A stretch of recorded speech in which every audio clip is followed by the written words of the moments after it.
that's when I actually saw that there was no more music. You know, I'm trying to say it was just relationship content. So take us down that path of the relationship. Are you guys still together? No, we're not together. And I'm not married. People on Space Impact telling me I'm engaged. What the fuck? And niggas run with that shit. That's crazy.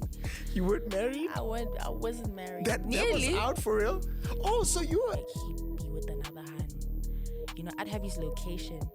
But like, Toluguti, maybe he'd take his homie's car and he'd leave his phone at the crib. And he'd vie.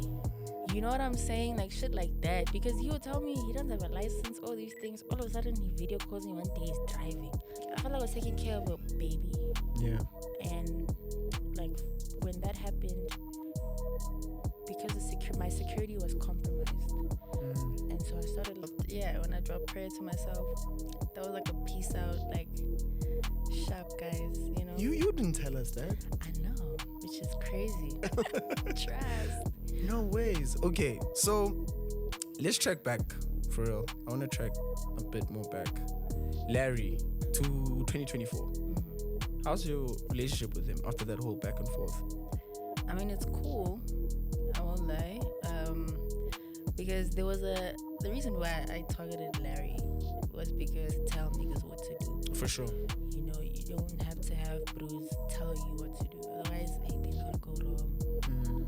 Things are gonna go so wrong. Like, one thing I realized when I control the situation, things pop. Like, engagement is high, niggas are interested. But when it's other Bruce controlling or telling me what to do, it never works. I sound the most fucked up dude in the world. But I had a plan. It happens too. Okay. I had a plan. But like, when I got in, I'm thinking niggas are signing me because they fuck with the trap. But they were telling me, no, you need to do Afro beats.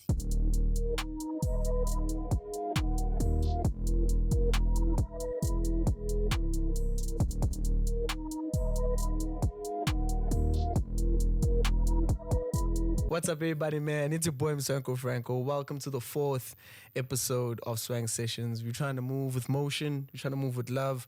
This is culture. Today I got El Draco, Big Draco, Scumie. How you feeling? I'm feeling good. How Easy. You feeling?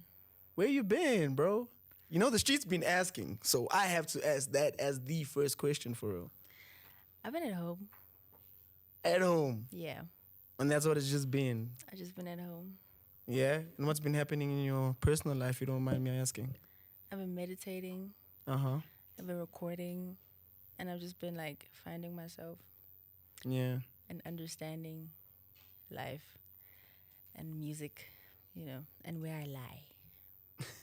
You know. Yeah, where you lie. Oh, I'm guessing where you lie in the game type of thing. Yeah. So is that a reason why you took a step back from music, you would say? Oh, for sure. I had to see it from the bigger picture.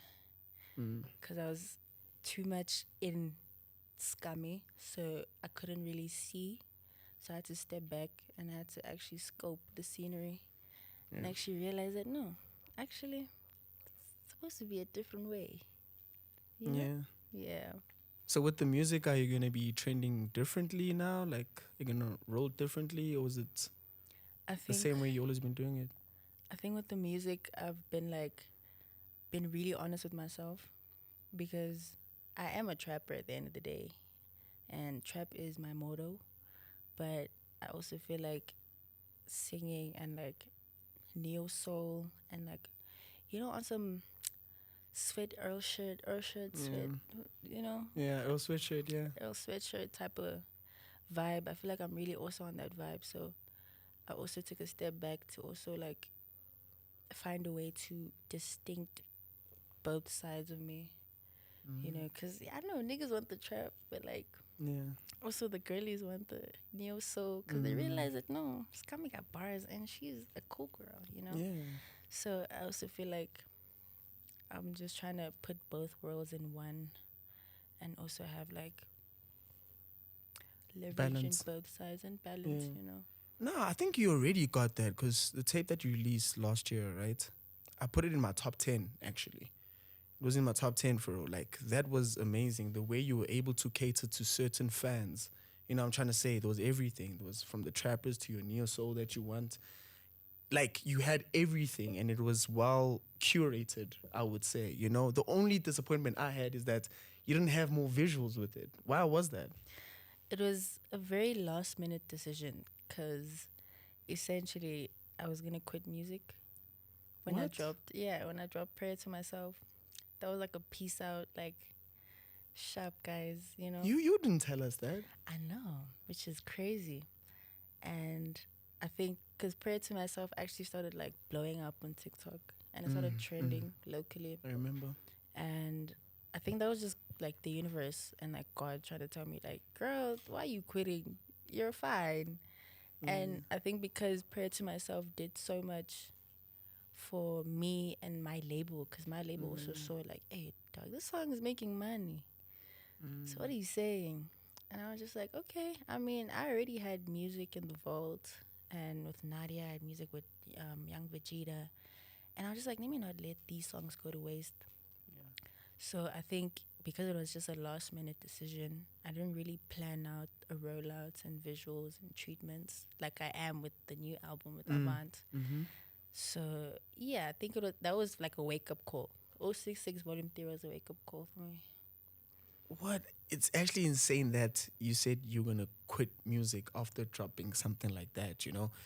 So you telling me if Prayer to Myself didn't do what it did, you would probably not know Scummy right now. Yeah, I probably would be in the streets selling dope. Nah. Trust. Need to chill on that for real. Trust. No ways. Okay, so let's track back for real. I want to track a bit more back. Larry to 2024. How's your relationship with him after that whole back and forth? I mean, it's cool. I won't lie. Because the reason why I targeted Larry was because that page, I think it was a fan page, meme page, it was only following him. So I was like, maybe he's running it, you know? And so something in me just told me, like, confront the bro. Like, my intuition was just like, no, man, something is sketchy. And that's why I thought, like, maybe he was the one behind that meme page and shit. So it was a misunderstanding because he was like, I don't know anything about that page. I didn't post nothing. So exactly what happened before we even get into that? So essentially, For you guys to not get along. it was like a video that I had posted when I'd first like got my own apartment with my then management, and I had just posted like it was like an innocent video on TikTok, you know, and they had screenshotted that particular video, and then in the meme page they put like a video of Nota, you know that video where it's like, yeah, you've been upcoming. Oh yeah, but nothing's happening. Yeah, Nothing's happening. Nothing's happening. And so from that meme page, it was trending. It was on FYP. And so I was like, who's running this page? I'm like, I need to find the nigga who's running this page because I'm like, there's no way. And then I saw that it was only following Larry. So I thought, maybe This is the guy. Then I went and then I blasted him on, because me and Larry went to the same high school. This is the crazy Mad. part. Yeah. So I was just like, maybe it's him. And so I blasted him on IG. He's like, hey, what the fuck? And then he's like, nah, I don't know nothing about that page and shit like that. So I was just high on emotions because also my time with being in the game and like having noise all around me and having niggas tell me what to do and push me in all directions, sort of like I kind of lost myself. Yeah. So I just like felt like the right thing to do. I just crash out because I had no control in my life at that point. Yeah. So I was like, I think that's the only thing I can control, right? So I thought. Mm. And then we ended up texting on Instagram, and then he was like, no, I don't know anything about that page. Yes, they may be following only me, but I have nothing to do with the meme page and shit like that. And I was like, are you sure? Mm.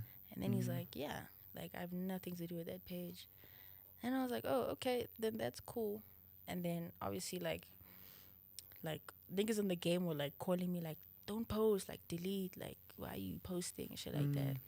So I, okay, let me delete, you know.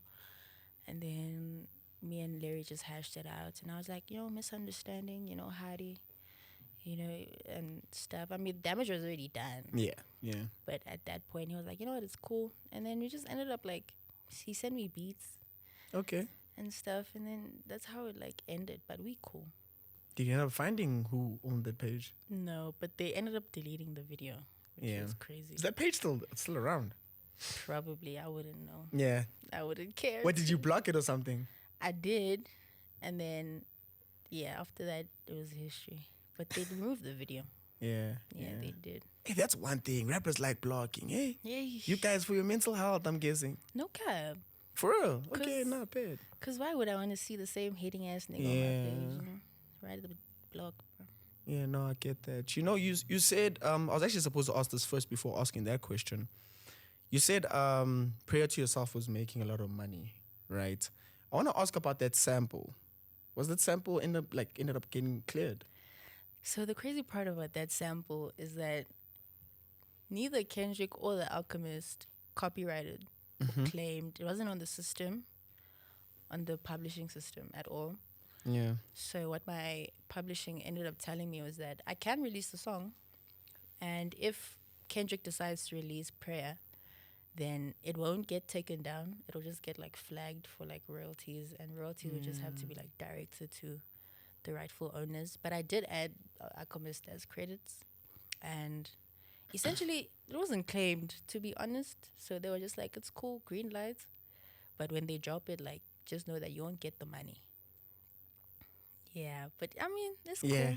Yeah. So there's a couple of bucks you lost it, but there is some money you got from it. Yeah, definitely. Oh, okay. Yeah. Okay. Now that's growth from like SoundCloud era, you know, I'm trying to say like that's actually crazy. It's a mind fuck though, because now it's like when you fixate it on the money, it's like, hey, what can I do to like replicate this cash? Because I just got the reports and I'm just like, hey, compared to these songs, that song made more money.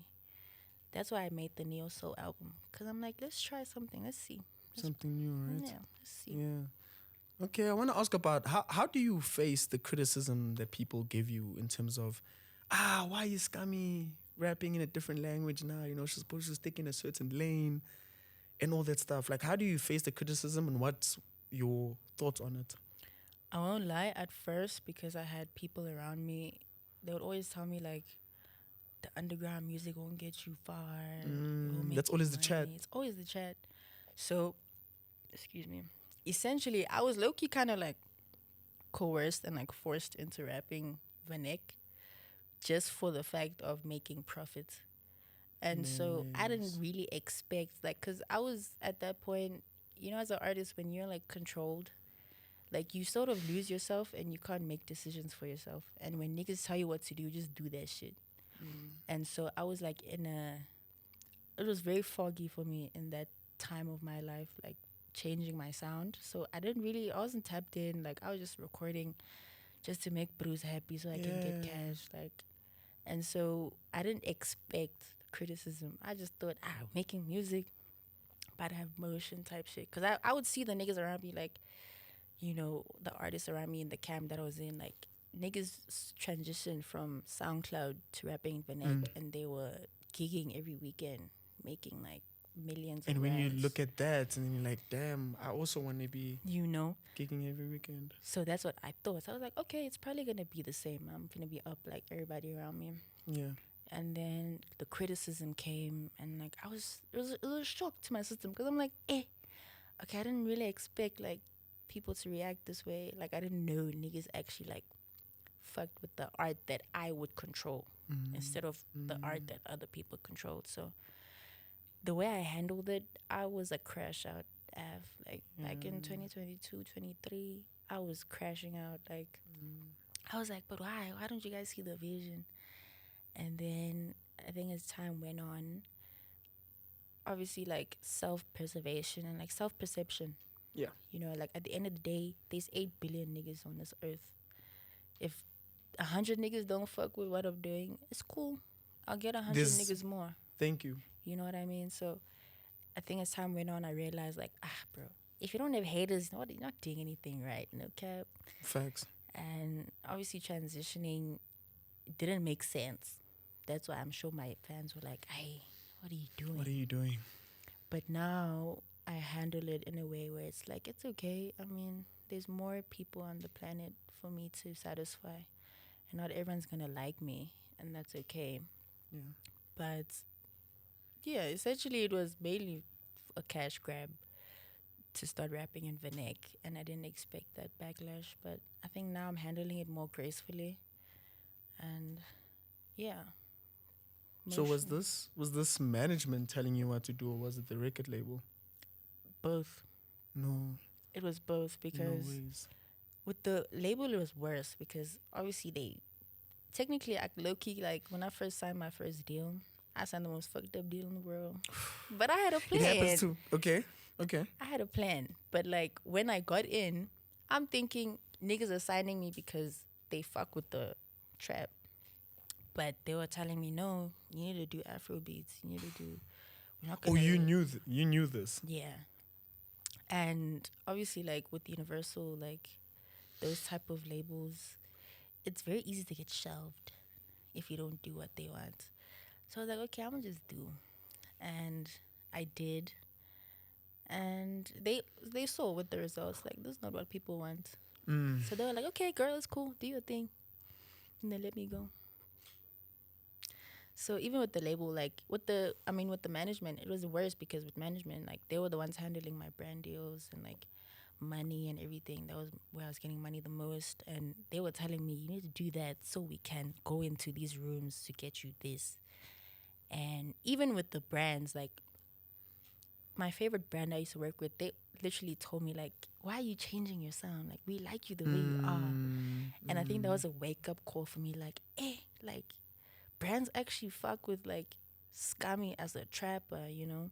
Yeah. And I think it was Bruce didn't know what to do because there wasn't really a girl doing underground at that time. At all. So they just thought, I was just gonna transform you into a piano hand, you know? And it didn't work out. And they were just like, we don't know what to do with you. And so I just left, I cut off everybody, left everyone. That's how I went back home. No way. So I'm guessing now you're not rolling with the same team you're rolling with back then. No, not at all. So it's back to the drawing board for real. Yeah, back to like square one. But Yeah. I've been like back to square one happened in Jan. Now I'm probably at square 3 or 4.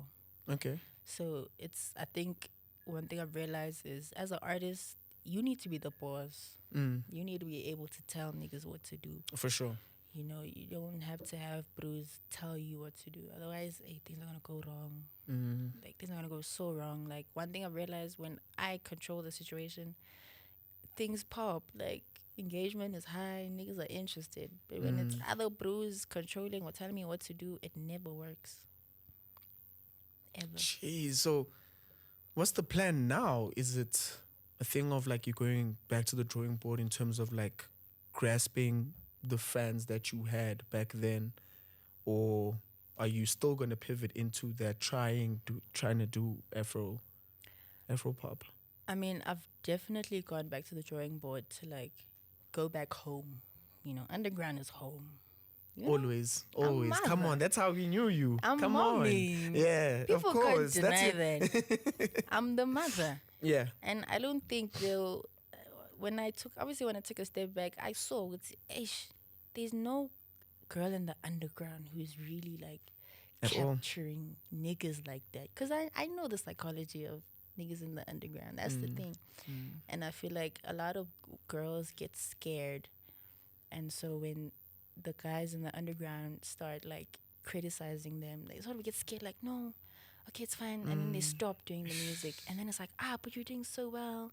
And then they just come to me. They're like, Scumie, please help me. Let's do this, let's do that. So I just realized that, okay, it's now much more of a responsibility now. Definitely. And trap is my calling. Underground is my calling. You know, I was telling the homies the other day, like, hey, guys, I think this is my calling. You know, like when you have a glozy and like you won't let you go and you have to go. Yeah. So that's the thing with underground. Like as much as I try to run away from it, it always like called me back. Like every time I dropped the underground song, like it did well than the All other the shit time. that I would do, you All know. the time. So definitely I'm going back to trap, like and doing underground for sure.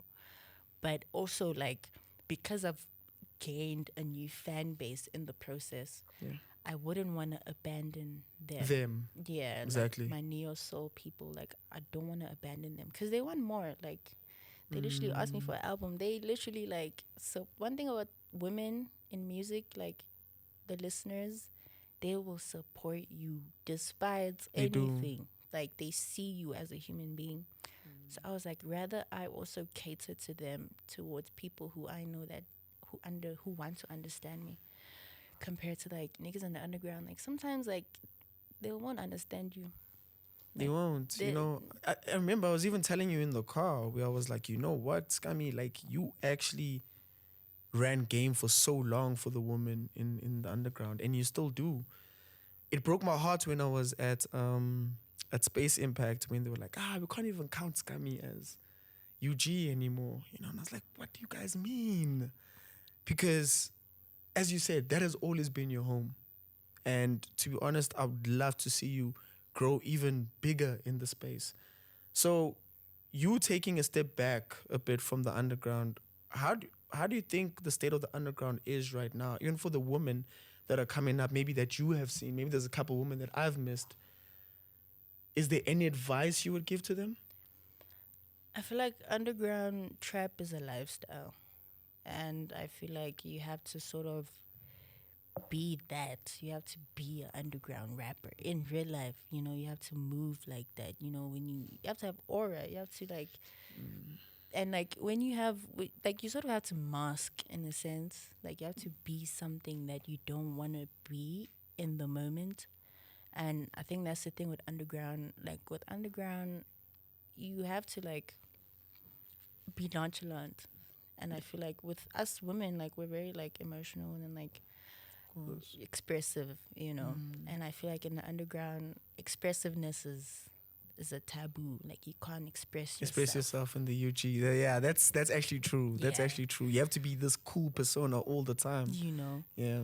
So I think it's just a matter of like finding your coolness, like finding like what makes you cool, what makes you swaggy. But I also feel like it also has to come down to like what you feel every day, you know. Like I feel like for underground you also have to have a specific type of mindset in order to even execute it in the way that people understand you in. It's a psychological thing with the underground, and I feel like it works best like for people who are like, I'm emo as fuck.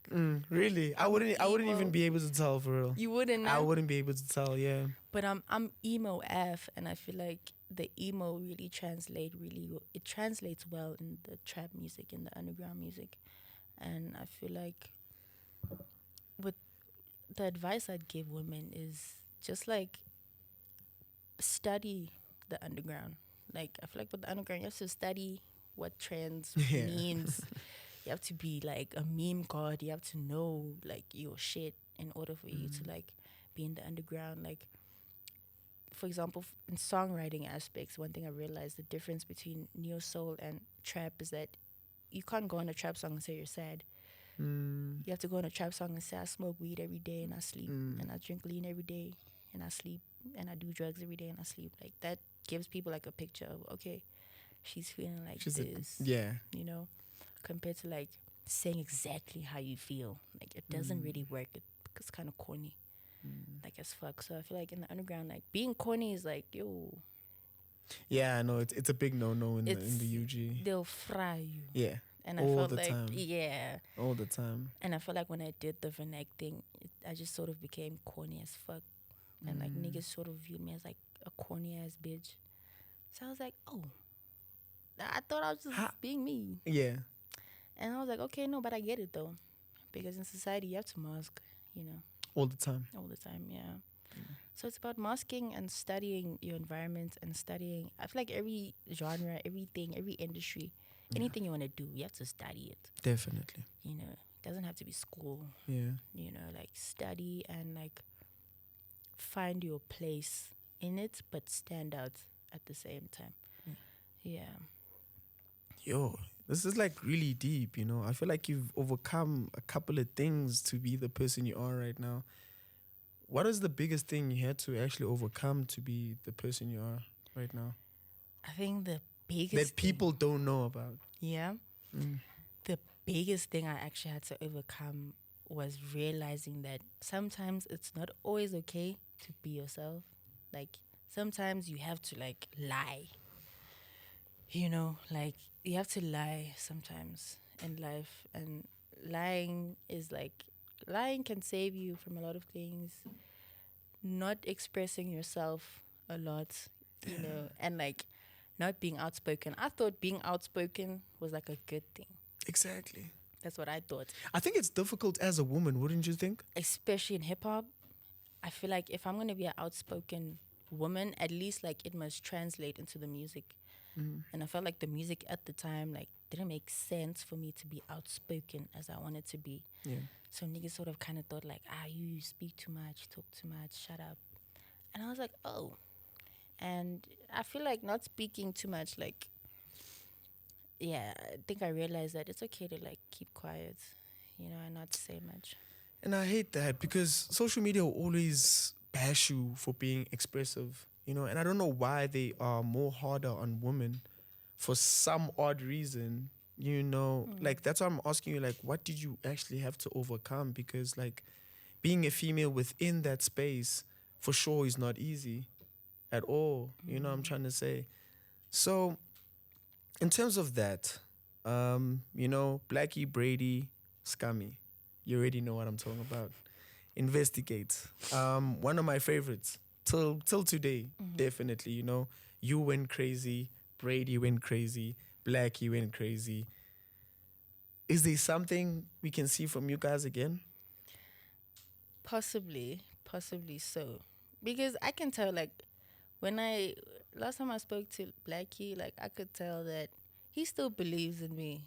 Like, Shout out Blackie. yeah, like, compared to everybody else, like, niggas unfollowed me and, like, you know, but him, like, he was like, no, like, I mean, I understand, you know, but, like, I think just find yourself.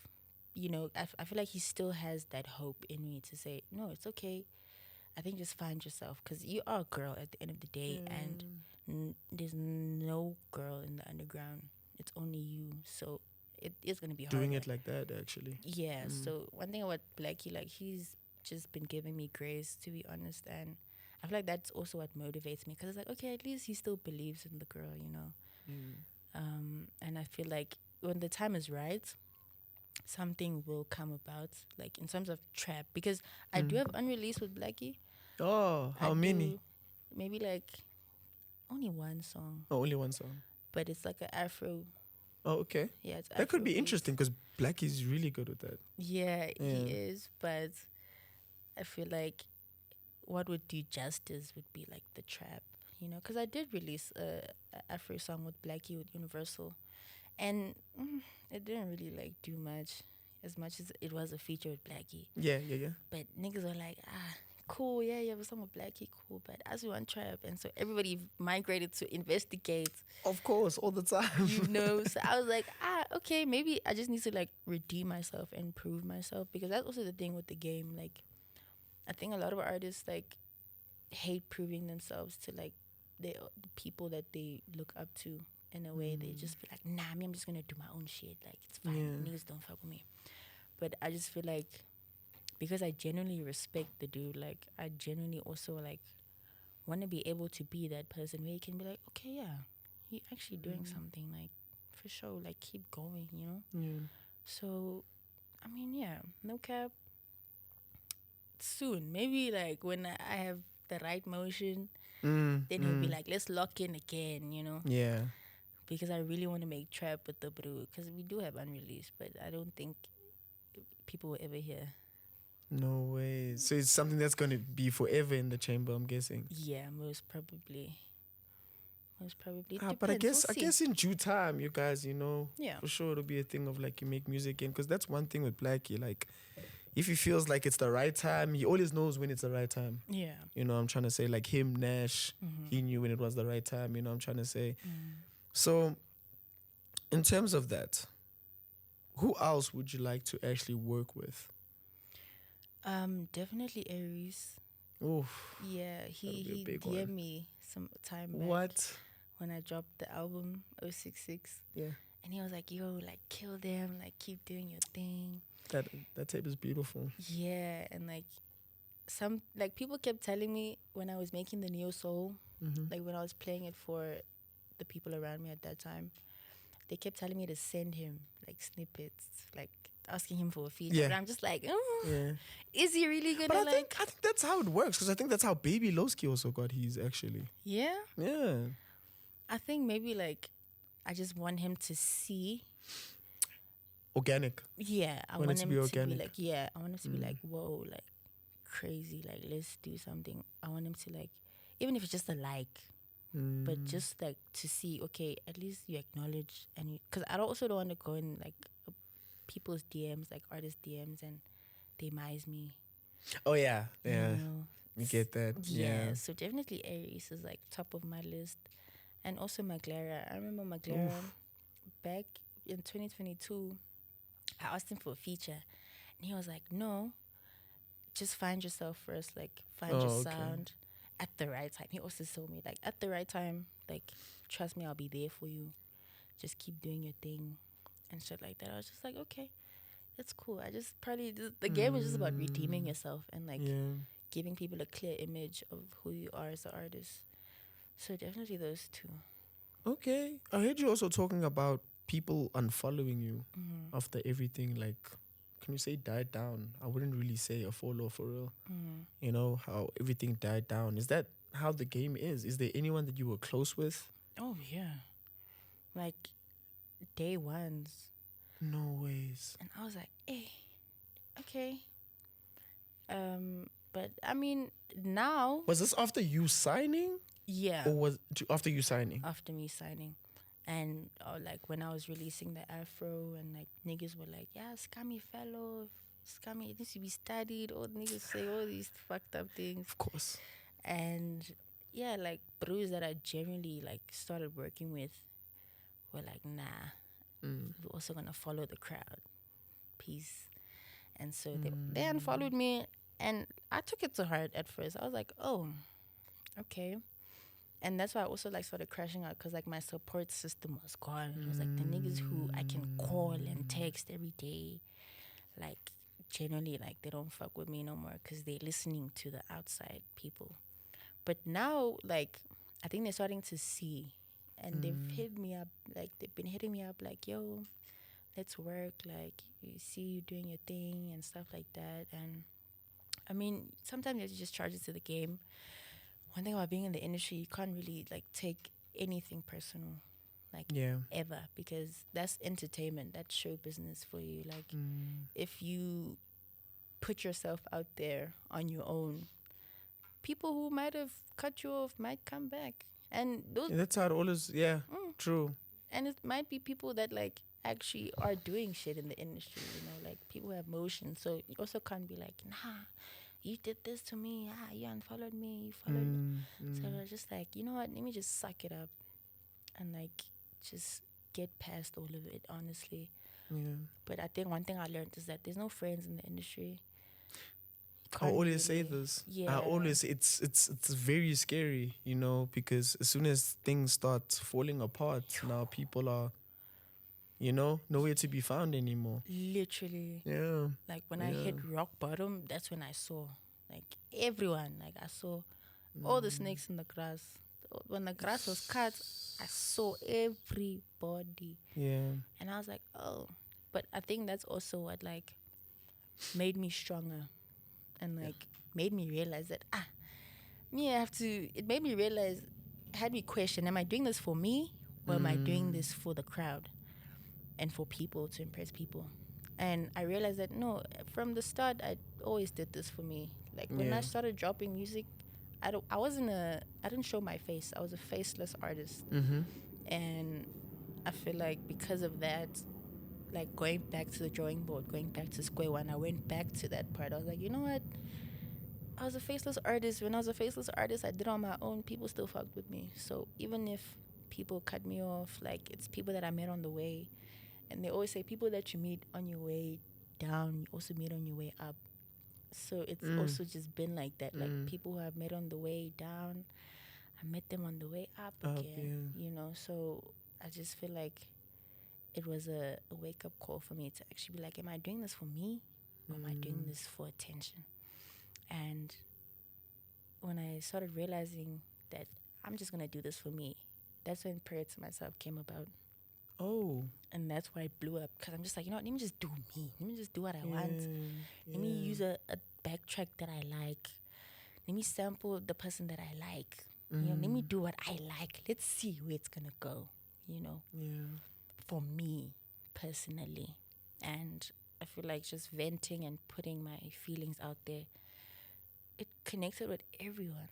Like, people always tell me that that song saved them. Like, Imagine, that they listened to that song like for 5 months life-changing. straight. And they were like, because of this song, I kept going. You know, I almost killed myself. But when you put the song out, like, it kept me pushing. Like, you know, I realized I'm the big stepper. I walk in the building, it's cool. It's the concrete jungle. Yeah. It's either you make it out alive, you eat, or you get eaten. And I think because of that like woke me up to say, actually, let me just start doing this shit for myself. Let me stop impressing Bruce. And let me start impressing myself. So, yeah, that's definitely what I've learned. Yeah. So you're doing things for yourself. Is it counting the relationship as well? Where does the thing of like, you just want to focus on like maybe being loved as well?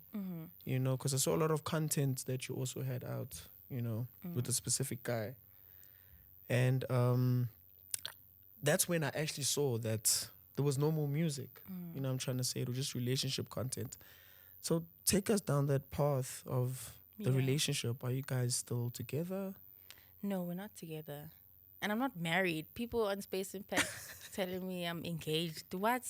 What the fuck? And niggas run with that shit. That's crazy. You weren't married? I wasn't married. That was out for real? Oh, so so it was like that. Because I met the mom and everything, went back home to Durban. Like, it almost happened. It was this close. But because me, I'm one with the ancestors and I'm one with, like, the universe. Obviously, I always have, like, intuition and things always come up with it. I mean, no, something is wrong. But going down that lane, like, because I had lost, like, niggas who I had called my brothers in the game, I didn't have that support system. I didn't have those niggas to call and be like, yo, niggas on Twitter are bashing me. Yo, I need, like, what do I do? Because I never had, like, one thing about being an artist, like, people don't understand that having a support system is so important. Because as much as you can't do it on your own. You can't. Can't. Especially if you have the nation, like niggas all over the country, like criticizing you, having opinions on you, you know, like being watched now, and like everything you do, people are watching. And it's very invasive. And because it's very invasive, it's a shock to the system. It's not normal. As human beings, when we started off in the cave, nobody was famous. True. You know what I'm saying? Like, nobody was crucified until Jesus came. You know what I mean? And it's just like, because of that, when I was crucified so much, I just felt like I just needed a support system. I needed someone to tell me, like, I'm who I am. I needed someone to remind me who I was. And I just felt like him at the time was that person. He was really that person. Because I think it was a trauma bond. Because also with him, like, I've been there. Yeah. I've been there. Trauma bonds are so bad. You know, the love, and they guys. always end in the worst way. In the grimiest way. And you just ask yourself, like, what? Yeah. It's so crazy. And I just felt like in the moment, because he also related, like, you know, we were going through the same thing. Like, people, like, you know, cutting us off, blackballing us, and like saying all these negative things about us. So we kind of bonded off of that, of like, okay, we have nobody but each other. So I think that's why it was a thing of, let's create content so we can make money, so we can like build this empire together, because nobody wants to, you know, nobody's looking our way. And I was dumb, I won't lie, I was young. You know, I was like, he was an old man. Wait. He was very old. And he like lied about his age. Oh no. So I also like, I think it was also a thing of, because he had lived so much in life and he had so much more experience, like 10 more years experience than I'd ever had. I think he knew how to like manipulate women, and he knew how to get a rise off of women, and he knows what words to use, and like he was a narcissist, bro. Like he was the biggest narcissist, biggest manipulator ever. And because of that, like he knew how to do it so well. He was like low-key, like he was moving like Jonasi, but like very low, like on some discreet shit. Like you'd never know, like he'd be with another hand. You know, I'd have his location, but like Toluguti, maybe he'd take his homie's car and he'd leave his phone at the crib and he'd vie. You know what I'm saying? Like shit like that. Because he would tell me he doesn't have a license, all these things. All of a sudden he video calls me one day, he's driving. He's forgetting his lies. You're driving. And then like my intuition started like adding shit up for me. I'm like, oh, okay. That's crazy. Because like there was certain, like, bro, I would get sick. You know, I would get sick. He would make me so sick. And I would just be like weirded out. Like, why am I getting sick when I'm around this guy? When I'm away from him. Your body is telling you something. You know what I mean? Like my body was screaming at me. So I was just like, hey, okay, no, something is wrong. And it was just like a thing of people around me, because they know the type of guy he is. They were like asking me, am I okay? Like, are you sure? Like, but they wouldn't even give you the heads up. They would never tell me. They never. That's the thing about people in this industry. There's no friends. They'll watch Bruce They'll watch Bruce embarrass you. Yeah. But they'll never say. And I felt like, because he just knew like what to say, I would just be like, okay, whatever, cool. And like that was that, you know. And yeah, I think I was just really blindsided. Love is a really terrible curse. Love is a terrible thing.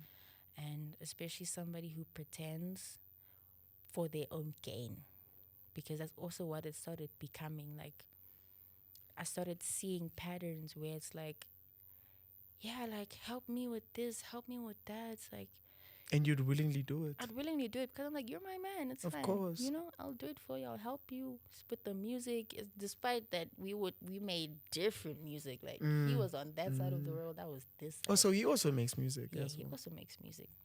But he makes like R&B and shit. Okay. So it's like, we don't really like. Did you guys ever make songs together? We did. Is that ever gonna drop? Yeah, there's one 3-step song we made. And like it did so much. Like it did so well. Like to the point where I think Piano People picked up the song. And then they like promoted it on their page. And I think from when that happened, he was like, let's like continue. Like let's keep doing it. And then it started becoming a thing of, oh, okay, no, you see motion when you see me. Ish. You know, you don't see me for who I am. Like, because when it came to my musical stuff, I had to do shit on my own. He never helped me. He wasn't even interested. You know, like he didn't know what to do. It's just like I would spend time brainstorming, telling him, let's do a documentary, you know, like let's redeem yourself, like show people that you are really this person. Like, you know what I'm saying? I would like shoot documentaries for him. I would like shoot his BTS content, and he's posting that shit on his page. Shit, he's posting BTS content, all this content he's posting. I shot and I edited all of that shit. But with him, he'll never be like, yeah, here's my boy, he got a camera, we're gonna film you, let's do a documentary. Here's my girl, she'll like direct you on, like, you know, like it never was like that. And I just felt like, because I was just so structured in my life and I had discipline and I knew how to use my money, he's very like, he didn't know how to use his money. He was very careless. He's a grown-ass man, couldn't even pay rent. I had to tell him to pay rent. And it's like, it's not like he doesn't get money. He does. But it was a thing of like, he would just like spend his money on useless materialistic things. Yeah. And I remember I told him pay rent, and he never paid rent. And like until the money finished, and I was just like, dog. And then that's when shit just started going wrong. And like I started getting pissed off because I'm like, okay, my security is compromised. And Yeah. if I'm going to be getting money here, I'm not going to take responsibility for a grown, old ass Yes, man. man. He's He's that old, dog. he's The way you say old. Bro, that man is old, bro. Like, Yeah. and I was just like, I can't believe, because I also genuinely dated him due to him being an old man, because I thought he knew what to do. Like, he had responsibility. He would lead, He yeah. would lead, as I thought. But I just felt like I was teaching the guy how to, like, be responsible and, like, how to actually be a brand, so that, because at the end of the day, whatever he does, people come to me and they say, hey, your guy was doing this, your guy was doing that, you still with him? So it obviously came back to me, like, yeah, we know you guys are together. And he was a very, like, volatile bro. Very volatile. Oh, very volatile. So what happened the first time? Because you guys broke up, right? And then went back together. Yeah. So what happened the first time before getting back together? So it was the rent chat. Okay. So he had gotten some money to create music, and obviously rent wasn't that much. I'd helped him get like a roommate off of Facebook. I think, Okay. yeah, he was a fan. I got a fan of Facebook to be That's a roommate. crazy. That's Bro, literally, I got a like fan. that. Yeah. Because I have a lot of followers on Facebook, so obviously it was easy. Got a roommate, made his load like lesser. Because I feel like in a household, like, it has to, as much as people say no 50-50, it has to go both ways. Like, as a man, take care of the roof. Like, I grew up with a dad who would, like, take care of the house, and then his wife would, like, buy food, buy furniture, make the house look pretty. Yeah. Like, get Wi-Fi, like, So you like it basically the traditional way? traditional way, because I'm a Xhosa girl. Danko. My dad's a Xhosa man from the Eastern Cape. So I grew up very traditionally, and I feel like with him, he expected me, because I think he saw motion, so he thought, yeah, Scumie's is getting more money than me, so she'll take care of me more than I would have to take care of her. So he didn't pay rent, and I was like, okay, I'm not about to use my money to pay the rent, and on top of that, I must buy food, and then I must cook dinner, and then I must clean the house, and then I must wash everybody's clothes, and then I must, like, bathe you, I must do your skincare. It was just like, I felt like I was taking care of a baby. Yeah. And, like, when that happened, because my security was compromised, and so I started, like, crashing out on him. We were in the same house that we used to live together when we first broke up. Yeah. I was crashing out on him. I'm like, you're moving very grimy. Like, what are you doing? You're doing, yeah. And because he's a narcissist, obviously, like, he's gonna react in, like, a very volatile way. And it, like, became, like, a huge argument. And then, like, he literally, like, told me to fuck off and, like, leave. And then he literally, like, I was packing my shit. I was like, I'm gonna leave, it's cool. I'm packing my shit. In the middle of me packing my shit, he, like, grabs my bags and he's like, takes that shit and he throws it out the hallway. Mind you, we live in an apartment building where there's Netflix actors, where there's social media people, podcasters. We're living with creatives. Yeah. And so now he's in the hallway. He's screaming my name. He's like, Scumie, I'm tired of you.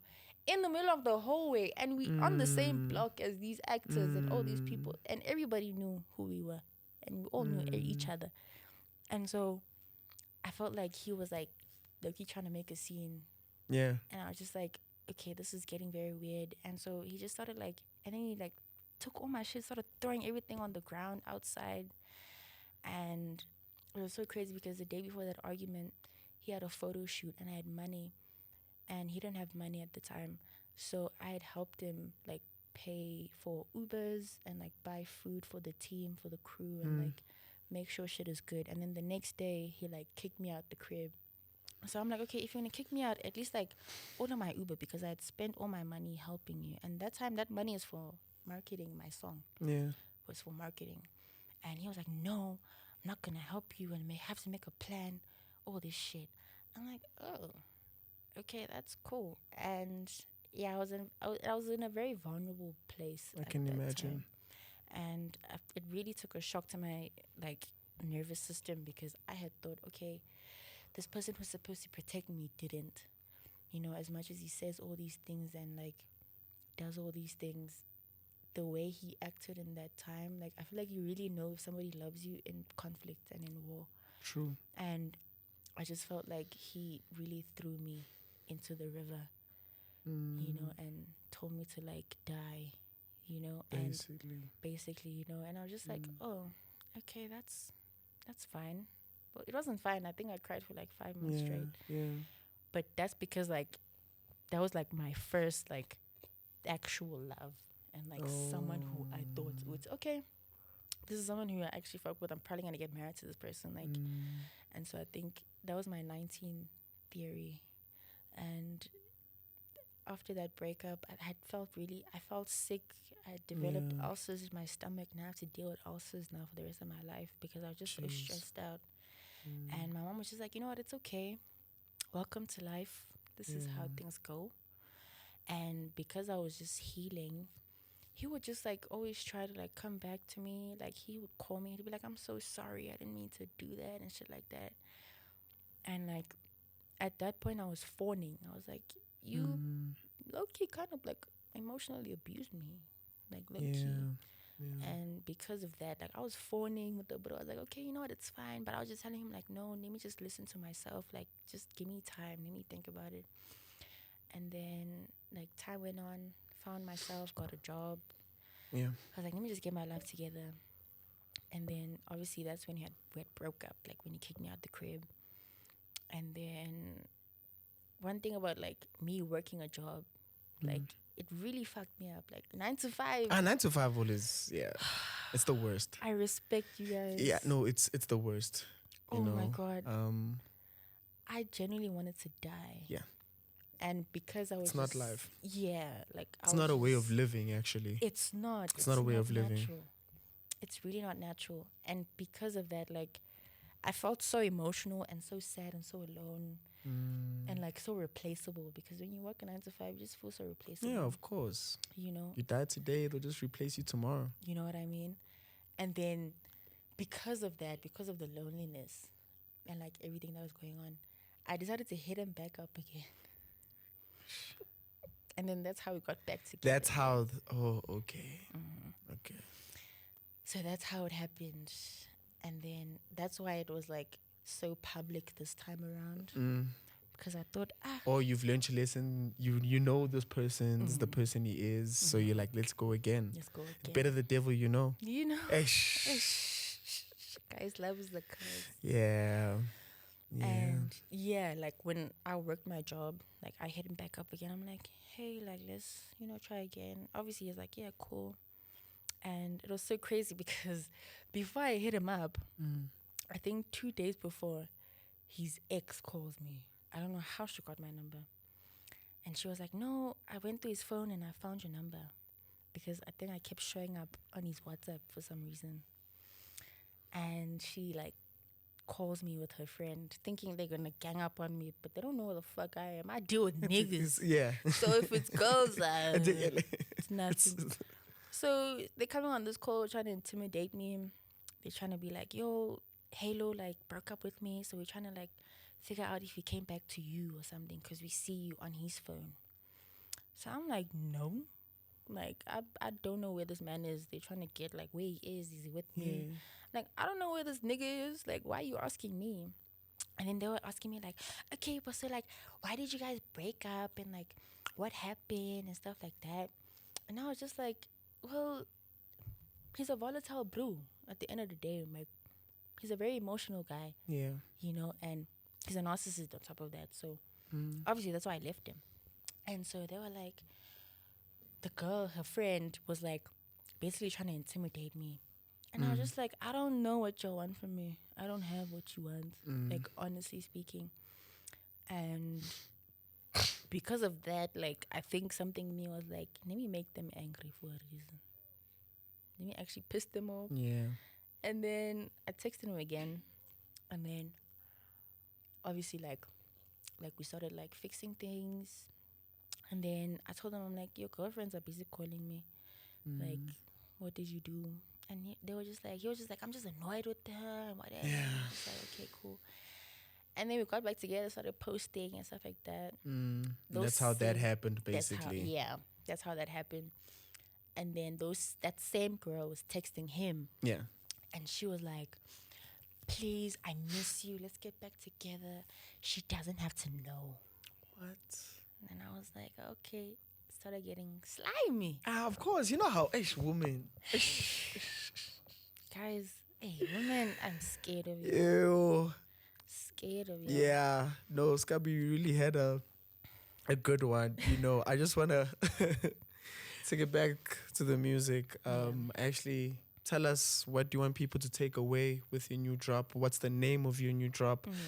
Like what impact do you wish it has on the people?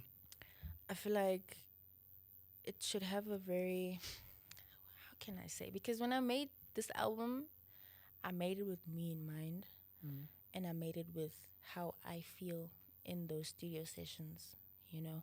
But I feel like I just want people to take away that it's okay. You can be versatile. You can be a rapper.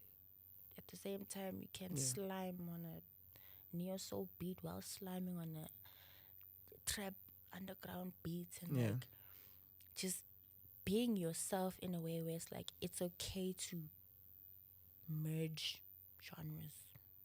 It's okay to like not be one thing. To be an airbender, airbender, all of them. Everything, you know, control the fire, control the water. Because I also feel like this album should I feel like it should have an impact on people to show people that it's okay to move like water. Yeah. Move with the currents, like move with how you feel, you know, like do what you feel like will make you feel good in the moment. Don't create music with the crowd in mind. You know, I saw a podcast with Rick Rubin the other day, well, at that time, and he was like, when you start creating music with the crowd in mind, that's when things start going wrong. That's when now, like, it becomes a waste of time. You're not doing it for yourself anymore. You're not doing it for yourself, you know. Pharrell said it. He's like, when you do shit commercially, it's a waste of time. Yeah. But when you do shit for yourself, it's art. You're alchemizing. So I also feel like this album should also like show people what alchemizing looks like. You know what, like not having distractions and only focusing on your craft looks like. I mean, I made 20 songs. Man. In a span of like 4 months. Damn. And I recorded music every single day. Beautiful. I forced myself. And I made more than that. I think I made like 50, 60 songs. Yeah. But only 20 made it. And I feel like I'm going to drop more albums now because one thing I realized is that alchemizing can really take you far in life. And I just want people to know that alchemization is one thing to get you where you want to be and not necessarily listening to what people tell you. Yeah. Because once you start listening to the crowd, that's when things go wrong and then you lose yourself. Yeah. So you want to find yourself. And finding yourself is being authentic and realizing that not everybody will like you. But yeah, like alchemization is like the main motto of this album. And like showing people that alchemize. So we're finally going to get visuals and everything else, I'm guessing. Yes. Thank you. I think that breakup was needed. Guys, it's Swank Sessions, episode 4. It was a great one, Scumie. Great. I'm like happy you opened up. I didn't even read my questions for real. You know what I'm trying to say. So thank you so much. It was a venting session, I feel. Swank Session venting session. You never asked me about a man. Come on now. See now. Thank you so much for putting up, Scumie. Thank you. I'll see you guys in the next one.